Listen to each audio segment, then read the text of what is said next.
Archive is a science fiction film I watched on Amazon Prime. I've heard really good things.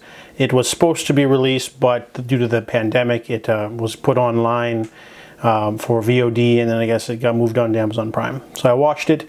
This movie stars Theo James as George. He is a man living, he's a roboticist. He's living in Japan, like a sort of research facility in the middle of nowhere in the mountains.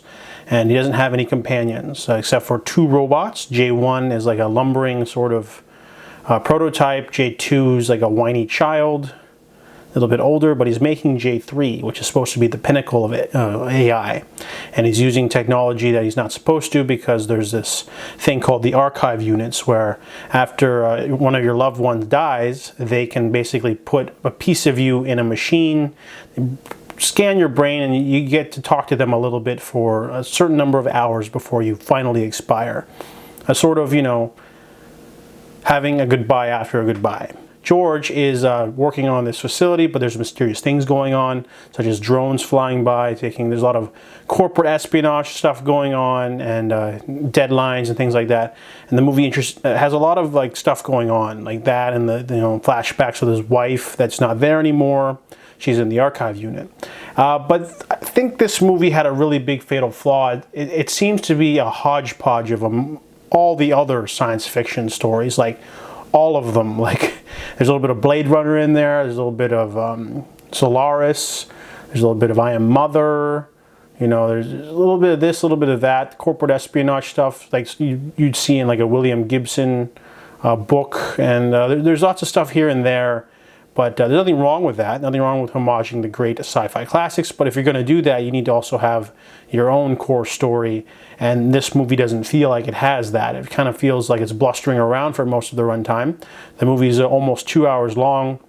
It has like the corporate espionage stuff, it has the AI stuff, it has the loss and grief stuff, but it really doesn't seem to, you know, focus on these too much. The first hour is really slow, and honestly it feels like a facade. This movie feels like it's trying to basically have all this stuff going on without really having it happen. It feels like, you know, it's trying to trick you into thinking there's a lot more going on, and there really isn't. And then they have this weird plot twist at the end that sort of pulls the rug out from under you that no one could have guessed.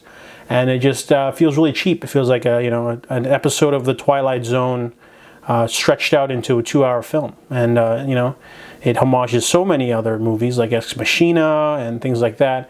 It can't help but feel a little bit derivative. And I do like Theo James' acting in the movie. The plot got me. I was thoroughly invested until they decided to just throw everything away at the end. It just felt like they were trying to go. The writer was like trying to come up with something, and then he just said, screw it, let's just throw this in there, and then chucked it into the waste bin. So Archive is a really nice attempt. It has really great production design, but it doesn't follow through with its premise really. It has all this stuff going on without really having it going on. It's trying too hard to try to make you think that, you know, there's some sort of deep story going on when there isn't. So I give Archive a 3 out of 10.